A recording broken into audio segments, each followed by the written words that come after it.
이 시간도 지와 계심을 구합니다. 이 시간을 통하여 우리를 책망하시고 우리를 훈계하시며 교육하시며 우리 주님의 음성을 듣게 하여 주시옵소서. 예수님의 이름으로 기도드리옵나이다. 아멘. 누가복음 7장에 예수께서 어느 바리새인 집에 초청을 받아 들어가시게 됩니다. 그때에 그 동네에서 죄인으로 알려진 한 여인이 향유를 담은 옥합을 가지고 와서 예수 그리스도의 발곁에 서서 울며 눈물로 그 발을 적시고 자기 머리털로 씻고 그 발에 입맞추고 향유를 부었다고 합니다. 이때 그리스도를 자신의 집으로 청했던 바리새인이 이것을 보고 마음에 생각합니다. 이 사람이 선지자라면 자기를 만지는 이 여자가 누구며 어떠한 자 곧 죄인인 줄 알았으리라 했다라고 하는 것입니다. 이 바리새인이 예수 그리스도를 자신의 집으로 초청하게 된 것은 아마 예수께서 죄인들과 같이 계실 수가 없는 구별된 하나님의 선지자라고 생각했기 때문일 것입니다. 그런데 죄인인 여인이 다가와서 자신을 만지는 것도 모르고 그 죄를 용납하는 이 사람이 어떻게 선지자인가? 나아가서 이런 사람이 어떻게 그리스도일 수가 있는가라는 큰 생각을 품었다고 하는 것입니다. 그러한 바리새인의 마음을 보고 계셨던 그리스도께서 그에게 말씀하십니다. 내가 너의 청함을 받아 너의 집에 왔지만 너는 내게 발 씻을 물도 주지 않았다. 그러나 죄인이라고 칭찬받는 이 여인은 눈물로 내 발을 적시고 머리털로 씻었습니다. 너는 내게 입맞추지 아니하였으나 저 여인은 내가 들어올 때부터 내 발에 입맞추기를 그치지 아니하였으며 너는 내 머리에 감람유도 붙지 아니하였으나 저 여인은 향유를 내 발에 부었느니라. 그러므로 내가 말하노니 저 여인의 많은 죄가 사해졌도다. 이는 저의 사랑함이 많으니라. 사함을 받은 일이 적은 자는 적게 사랑하느니라. 이렇게 말씀합니다. 그리고 주님은 자신의 발 앞에 울며 엎드린 여인에게 말씀하십니다. 여자여, 내 죄사함을 얻었느니라. 내 믿음이 너를 구원하였으니 평안히 가라. 이렇게 말씀합니다. 주님의 이 사죄의 선언에 죄인으로만 알려진 이 여인은 즉시 평안을 얻게 된 것입니다. 죄사함으로 하나님과 원수되었던 관계가 회복된 자가 누리는 그 평안이 그 여인에게 임하게 되게 됩니다. 죄의 깊은 수렁에 빠져서 벗어나지 못하여 죄인된 자신을 차마 불쌍히 여겨달라는 말조차 할 수 없어서 그저 울며 머리털로 주님의 발을 씻게만 했던 이 여인이 모든 인생이 하나님과 원수됨으로 잃어버렸던 근원적 평안을 얻게 되었다고 하는 것입니다. 이때 주께서 옆에 있던 시몬에게 질문을 하십니다. 가로사대 빚 주는 사람에게 빚진 자 둘이 있어 하나는 500데나리온의 빚을 졌고 하나는 50데나리온의 빚을 졌는데 갚을 것이 없으므로 둘 다 탕감하여 주었으니 둘 중에 누가 저를 더 사랑하겠느냐 이렇게 묻습니다. 그때 시몬이 대답합니다. 가로되 제 생각에는 많이 탕감을 받은 자입니다. 주님이 말씀하십니다. 가로사대 내 판단이 옳다라고 그렇게 말씀합니다. 여러분, 성경은요, 사람이 짓는 모든 죄는 하나님께 짓는 빚이라고 합니다. 그래서 사람이 죄를 지을 때마다 채무자로서 채권자이신 하나님께 갚아야 할 빚이 늘어나게 된다고 하는 것입니다. 주께서 시몬에게 500데나리온의 빚을 진 자와 50데나리온의 빚을 진 자, 주께로부터 탕감 곧 사함을 얻었다면 어느 누가 하나님께 더 많은 사랑을 받은 자인가를 물으신 것입니다. 여기에 시몬은 당연한 답을 한 것입니다. 많이 탕감을 받은 자니이다. 그리고 주님은 시몬의 답을 인정하십니다. 네 판단이 옳다. 여러분, 우리가 주목할 것은요, 그리스도께서는요, 죄사함의 분량을 하나님의 사랑의 분량과 비례를 하고 계신다고 하십니다. 곧 하나님께 많은 탕감의 은혜를 받은 자가 많은 사랑의 은혜를 얻은 사람이라고 하는 것입니다.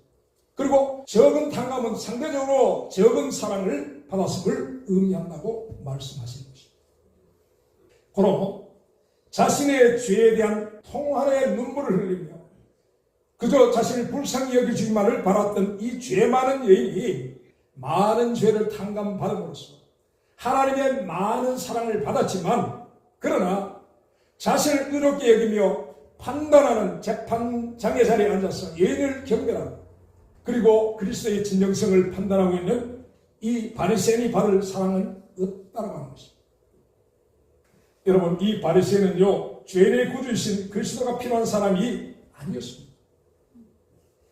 의원이 필요치 않는 건강한 사람처럼요, 이 바리새인은 자기 의로 충만하여 자신의 집에 찾아오신 하나님으로부터 모든 인생이 반드시 그분과 계산을 해야 하는 갚을 수 없는 빚인 많은 죄의 문제를 탕감, 곧 사랑받을 기회를 저버리게 되었다고 하는 것입니다.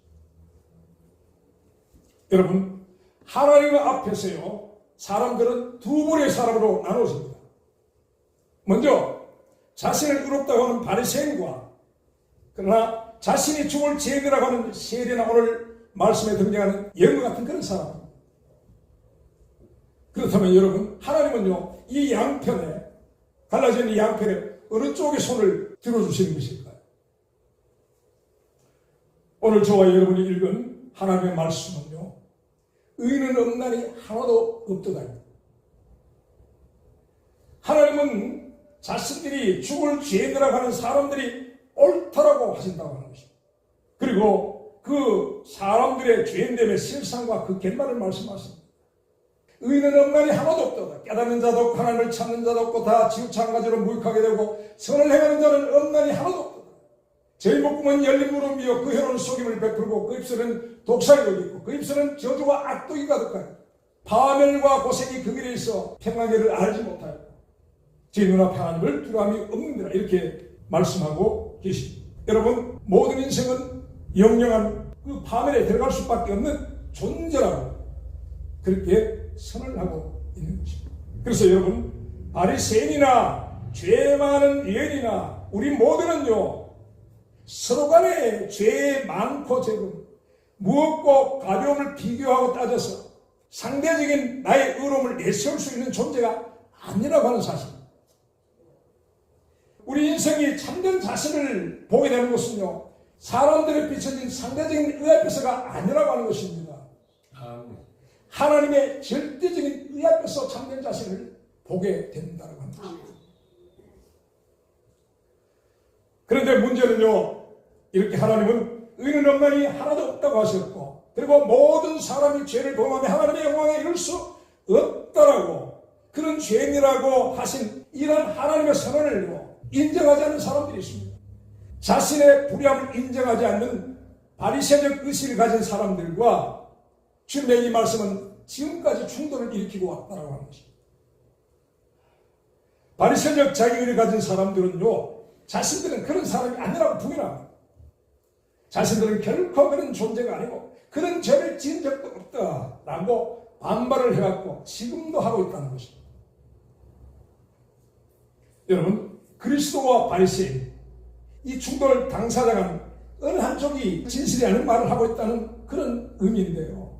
그런데 이런 충돌의 심각성은요, 그 충돌은 한쪽이 누구시냐면 하나님이시라는 것입니다.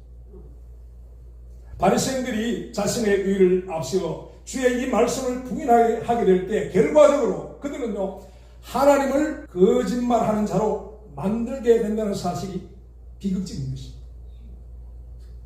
요한일서 1장 8절에서 10절 말씀에 만일 우리가 죄 없다 하면 스스로 속이고 또 진리가 우리 속에 있지 아니할 것이고 만일 우리가 죄를 자백하면 저는 미쁘시고 의로우사 우리 죄를 사하시며 모든 불의에서 우리를 깨끗게 하실 것이고 만일 우리가 범죄하지 아니하였다 하면 하나님을 거짓말하는 자로 만드는 것이니 그의 말씀이 우리 속에 있지 아니하느라 말씀합니다. 여러분, 자기의 비극적 속성은요, 자신들을 죄인으로 지적하시는 하나님을 거짓말하는 불의한 자로 만든다는 것이 있습니다. 여러분, 어떻게 생각하십니까? 인생이 자신의 창조자요 주권자이시며 절대자이신 그분을 향하여 삿대질하면서 당신은 거짓말하는 자라고 그렇게 비난을 하고서 어떻게 살아남을 수가 있고 그 절대자의 영영한 진노를 어떻게 감당할 수가 있겠냐고 하는 것입니다. 그래서 여러분, 하나님의 의가 지적하신 의는 없나니 하나도 없도다 하신 이 말씀 앞에서 가져야 할 저와 여러분의 자세는 한 가지뿐입니다. 그것이 무엇입니까? 주여 옳소이다 입니다. 당신이 맞습니다. 하나님의 말씀의 이 조명 가운데서 자신의 불의함을 인정하고 눈물로 그분의 발을 적시고 머리털로 그 발을 닦았던 그 여인과 같은 회개의 자세를 가져야 할 뿐이라고 하는 것입니다. 여러분, 이런 회개는 손상되었던 하나님과의 관계의 회복을 가져다 주고, 그리고 하나님과의 그 불화가 해소됨으로써 영혼의 진정한 안식인 근원적 평안을 얻게 된다는 것입니다. 오늘 이 말씀 로마서 3장 18절까지 1장에서 시작해서 3장 18절 말씀까지는요, 유대인들과 이방인들의 죄상에 대한 그 고발이 주된 내용이 된 것입니다. 여러분, 인생 모두는 하나님을 안다는 것입니다. 하나님을 알지만 하나님을 영원하기도 아니하고 감사치도 아니하고 오히려 그 마음이 허망해지며 스스로 지혜있거나 우절하게 되어 썩어지지 않은 하나님의 영광을 썩어질 사람과 금수와 번지 형상의 우상으로 바꿔버립니다. 하나님의 진노 아래 있는 죄인들하고 말씀하고 있는 것입니다. 그래서 그 결론적으로 하시는 말씀이 바로 의인은 없나니 하나도 없도다. 여러분, 이것은요 성령이 증거하시는 진리의 선입니다. 말하자면 과장됨도 아니고 비관적 견해도 아니고 이것은 사실적이고 객관적이며 이 모든 것은 살아계신 하나님 앞에서 유대인이든지 이방인이든지 지혜 있다고 하는 헬라인이든지 아니면 어리석은 자이든지 하나님의 눈앞에 드러난 모든 인생의 실상이 그러하다는 말씀인 것입니다. 허물과 죄로 죽었으며 이 세상 풍습을 쫓으며 공중권세 잠자를 따라 하나님을 버렸으며 육체와 마음에 원하는 것을 하여 본질상 진노의 자녀들이라고 하는 것입니다. 저희 총명이 어두워지고 그 무지함과 굳어진 마음으로 하나님의 생명에서 떠났으며 죄에 대한 감각을 잃어버리고 자신을 방탕에 방임하여 모든 더러운 것을 욕심으로 행하는 존재가 바로 사람들이라고 말씀하고 있는 것입니다. 그래서 여러분, 이런 모든 인생들은요 하나님의 진노 아래 있는 죄인들로서 본질상 진노의 자녀들이라고 말씀합니다.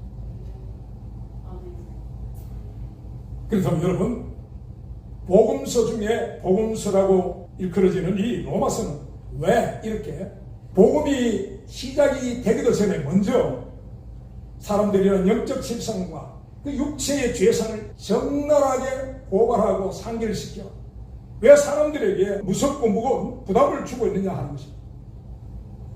그냥 이 시대에 유행하는 쉽고 편리한 구원론대로 어차피 구원받기로 택장함과 예정을 받은 사람들에게 그냥 묻지도 따지지도 않고 그저 내 죄 사함을 받았느니라, 그리고 너는 구원을 받았느니라 하면 좋지 않겠습니까? 이 시대가 기다리는 복음이 바로 그런 것 아니겠습니까? 그런데 왜 굳이 악취를 풍기는 막장 같은 인생의 본질적 모습을 드러내어서 이렇게 좋은 마음으로 하나님 앞에 나온 사람들을 죄의 수치와 심판의 두려움에 떨게 만드시느냐 하는 것입니다. 여러분, 그것은요 로마서 5장 20절 말씀, 죄가 더하는 곳에 은혜가 더욱 넘치게 하시고자 하시기 때문인 것입니다. 여러분, 그것은요 우리에게 회개의 기회를 주시고자 하시며 그래서 회복의 은혜를 베푸시기 위함이라고 하는 것입니다. 여러분, 많은 탕감을 받은 자가 많은 사랑을 받은 자라고 주님께서 말씀하신 것처럼요, 부인할 수 없는 우리의 죄인됨을 깊이 통회함으로써 하나님의 깊은 그 사랑을, 그리고 넓게 회개함으로써 주님의 넓은 사랑으로 저와 여러분에게 옷 입혀 주시기 위함이라고 하시는 사실을 여러분 믿으시길 바랍니다. 어두운 밤, 그 밤하늘의 별들이 더욱 영롱하게 빛나듯이, 그리고 긴 어둠의 터널을 지나다가 그 끝에 비치는 햇살이 더욱 밝게 비추듯이, 여러분, 그리스도의 복음의 광채는요, 자신의 어둠을 알고 인정하고 회개하는 만큼 그 영혼의 밝은 생명의 빛으로 임하게 된다는 것입니다. 로마서의 저자 사도 바울은요, 그 생명의 복음의 광채 앞에 저와 여러분들을 세우기 전에 반드시 먼저 해야 할 우리의 회개를 위하여서 구약의 시편의 말씀을 가지고 왔습니다. 시편 54편, 14편, 53편, 140편, 이사야 59장, 10편 36편에 기록된 저와 여러분들의 회개의 제목과 제상들을 가지고 와서 우리 앞에 펼쳐놓은 것입니다. 왜입니까? 그것은 저와 여러분들의 죄 많은 곳에 하나님의 은혜를 더하게 하시고자 하시기 위함입니다. 의사의 중요함을 아는 사람이 누구일까요? 자신이 병들었음을 아는 사람들일 것입니다. 그리고 복음에 대한 간절한 목마름이 있는 사람은 누구일까요? 그것은요, 자신이 죽을 죄를 아는 사람입니다. 여러분, 이 사람은요, 자신을 죄에서 건져줄 복음을 갈망하게 되는 것입니다. 우리가 얼마나 심각한 죄인가를 깨닫는 만큼 십자가에 나타난 위대한 하나님의 사랑을 깨닫게 되는 것이라고 하는 것입니다. 그러나 여러분, 자신을 위인으로 생각하는 바리새적 사람들은 그런 필요를 느끼지 못합니다. 절대로 그렇게 하지 않습니다. 바리새인들은 자신의 그 의로 하나님을 불의하다고 결과적으로 판단하기 때문입니다. 오늘 저와 여러분이 읽은 말씀은요, 모든 사람들이 범한 죄를 고발하고 있는 검사의 기소장이라고 할 수 있는 말씀입니다. 하나님의 법정에 사람들을 고발하는 이 검사의 이름은 율법과 계명입니다. 이 율법과 계명은요, 거룩하며 의로우며 선한 것으로서 이 검사의 기소의 내용에는 오류가 없고 실수가 없으며 완전한 것입니다. 그런데 여러분, 이 세상은요, 이 검사의 이러한 기소장을 두고 두 부류가 나누어지고 있다는 것입니다. 이러한 기소에 대해 인정하고 긍휼을 구하는 수르본의 여인과 또는 시편 51편 4절의 다윗 같은 사람들입니다. 그리고 이러한 기소를 절대로 인정할 수 없고 인정하지도 않는 바리새인들로 그렇게 나누어진다라는 것입니다. 여러분, 중요한 것은 그들이 어디로 나누든지 저와 여러분이 알겠습니다. 중요한 것은 저와 여러분이 알겠습니다. 그렇다면 저와 여러분은 과연 어느 편에 서 있는 것일까요? 여러분은 어디에 서 있습니까? 혹 내가 어디에 서 있는지 잘 모르시겠다는 분이 있다면요, 알 수 있는 방법이 있습니다.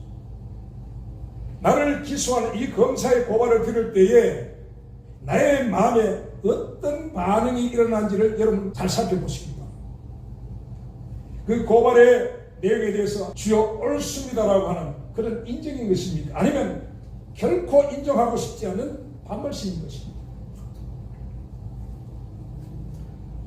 사랑하는 여러분, 여기서요, 본격적인 복음에 대한 증거로 이어지는 이 로마서의 다음 장으로 넘어가야 할 사람들과 넘어가서는 안 되는 사람들로 나눠지게 되는 것입니다. 저 여러분, 여기서요, 오늘 말씀 앞에서요, 오늘 이곳에서요, 그리스도께서 공생애를 시작하시며 하신 말씀을 기억해야 합니다. 회개하고 복음을 믿으라 하신 말씀을 기억해야 합니다. 여러분, 회개 없이 믿는 믿음에 대한 그 믿음은요, 모래 위에 지은 집인 것입니다. 주님 말씀하십니다. 창수가 나고 창수가 났을 때, 창수가 몰아닥칠 때 그 집은 반드시 무너지는 것이라고 말씀하셨습니다. 그래서 여러분, 여기서 의인은 없나니 하나도 없도다라고 하신 오늘 말씀을요, 인정할 수 없는 사람들은요, 로마서의 그 본론의 첨시장 1장 18절에 하나님의 진노래로 돌아가야 합니다. 하나님의 진노가 불의로 진리를 막는 사람들의 모든 경건찬함과 불의에 대하여 하늘로 쫓아 나타나니 하나님 이 말씀 앞으로 다시 돌아가야 합니다. 그리고 거기서 다시 시작해야 합니다. 여러분, 회개 없이는 복을 받을 수가 없습니다. 결코 그렇습니다. 결단코 그렇습니다. 에덴 동산에서 하나님은요, 무화과 잎으로 만든 옷을 입고 숯불 속에 있던 아담과 하와를 당신 앞으로 불러내십니다. 그리고 그들이 스스로 만들어 입은 무화과 옷을 벗기시고 그들에게 여자의 후손의 죽음을 의미하는 가죽옷을 입혀주십니다. 여러분, 이것이 복음입니다. 사람이 자신들의 수치를 가리려고 스스로 만들어 입은 무화과 옷은요, 그들의 자기 의의 옷입니다. 그러나 하나님이 입혀주신 이 가죽옷은요, 죄인들을 위하여 십자가에 피 흘리신 하나님의 아들의 그 찢기신 몸으로 만든 것으로서 그것은 하나님의 의의 옷이라고 하는 것입니다. 그런데 이러한 어린 양의 가죽옷은요, 사람들이 스스로 만든 무화과 옷 위에 걸쳐 입을 수 있는 옷이 아니라고 하는 사실입니다. 오직 무화과 옷을 벗어야만 입을 수 있는 옷이라고 하는 것입니다. 그렇지 않고 이 자기 의위에 복음의 가죽옷을 걸친 것을 가지고 돼지무리의 진주라고 하는 것입니다. 그리스도께서는 이것을 거룩한 것을 돼지에게 던진 것과 같다고 말씀하십니다. 여러분, 그들은요, 언젠가 자신들이 겉에 걸치고 있던 거추장스럽게 느껴지는 그 가죽옷을 벗어 던지고 짓밟고 찢어버리게 될 것이라고 하는 것입니다. 그래서 오늘 말씀은 저와 여러분이 복음의 가죽옷을 입기 위해서 자기 의의 무화과 옷을 벗어야 하는 자리라고 하는 것입니다. 마치 임금님의 아들의 혼인잔치 자리에 참석하기 위하여 임금님이 사람들에게 보내신 잔치의 예복을 입으려고 사람들이 자신의 옷을 벗어야 하는 마지막 하루신과 같은 것입니다. 여러분, 그 임금님은 하나님이시고 그 아들은 예수 그리스도시며 잔치 자리는 천국의 구원의 자리입니다. 그들에게 보내진 예복은 복음입니다. 그럼에도 임금님이 보낸 그 예복을 거절하고 자기 의의 옷을 입고 잔치 자리에 참석했던 자들의 결말을 저 여러분이 알고 있습니다. 그들은 결박되어져 바깥 어두운 데 내쫓겨 슬피 울며 이를 갈게 되었다는 성경이 기록하고 있습니다. 여러분, 오늘 말씀을 맺겠습니다. 자신의 죄의 수치를 드러내기를, 그리고 드러나는 것을 기뻐할 사람은 없습니다. 그래서 사람들에게는 인류 조상이 그랬던 것처럼 무화과의 옷을 입고 하나님과 사람의 낯을 피하여서 많은 군중들 속에 숨고 관객들의 그 숯불 속에 숨으려는 경향이 드러납니다. 그러나 여러분, 하나님은요, 그 숯불 속에 아담을 자신 앞으로 불러내어 세우시고요, 그리고 그가 입었던 무화과 잎의 옷을 벗게 내시고 나서야 가죽 옷을 입히셨습니다. 여러분, 벗어야 입을 수가 있는 것이 복음의 가죽옷입니다. 하나님은요, 치유를 원하는 문둥이 장수 나만에게 먼저 그의 문둥이를 드러내기를 원하셨습니다. 그가 자신의 문둥이를 감추고 있는 화려한 갑옷을 벗게 만드십니다. 밝은 정오의 햇살이 비치는 요단강 앞에서 자신을 지켜보고 있는 수많은 부하들과 그리고 이민족들이 그들을 지켜보는 그 앞에서 그 문둥이를 드러내게 하십니다. 명예에 죽고 사는 군인에게 이것은요, 죽음보다 더한 수치 부끄러운 일인 것입니다. 그러나 이 나만은 자신의 부끄러움을 드러내는 선택과 결단을 행하게 됩니다. 여러분, 이것을 나만의 회개라고 하는 것이죠. 하나님은 드러난 나만의 문둥이를요, 요단강물로 벗겨버리십니다. 그리고 어린아이의 피부와 같은 새 생명의 새 산을 부여하십니다. 거듭남의 가지고 숨어 입혀주셨다는 말씀입니다. 여러분, 회개란 고통을 수반하는 것입니다. 오늘 말씀은 우리 모두의 불편한 진실을 적나라하게 드러내는 말씀으로 전하는 자도 듣는 여러분들도 고통스러운 말씀입니다. 감사하게도 아무도 귀를 막지 않으십니다. 감사하게 생각합니다. 많은 사람들이 이런 설교를 기뻐하지 않습니다. 자리를 박차고 일어날 사람들이 많습니다. 그러나 여러분, 갑옷을 벗는 그 회개의 고통이 없이 그 나만의 문둥이는 회복될 수가 없다는 사실을 기억하기 바라는 것입니다. 아멘. 그가 기어이 그 갑옷을 벗지 않았다면 그는 그 갑옷 속에 문둥이로 살다가 문둥이로 죽게 될 뿐입니다. 사랑하는 여러분, 부디 오늘 저와 여러분들에게 주신 이 뼈아픈 말씀은 하나님께서 나만이 갑옷을 벗었던 요단강 앞에 저와 여러분 모두를 세우시는 주의 인도하심을 믿으시고 회개로 말씀 앞에 엎드리며 자기 의의 갑옷을 벗어버리고 복음의 요단강물에 몸을 담그는 우리 모두가 되시기를 간절히 바라는 것입니다. 아멘. 기도하시겠습니다. 하나님 아버지, 불편한 진실은 언제나 우리를 아프게 합니다. 그럼에도 십자가에서 우리 죄의 수치를 대신 경험하신 그리스도 앞에 자신의 허물과 죄를 인정하고 엎드린 이 주의 자녀들을 받아 주옵소서. 그리하여 회개의 눈물을 주님의 병에 담아 올려드리는 주의 자녀들의 이 마음과 생각을 그리스도의 평강으로 늘 지켜 주시옵소서. 예수님의 이름으로 기도드리옵나이다. 아멘.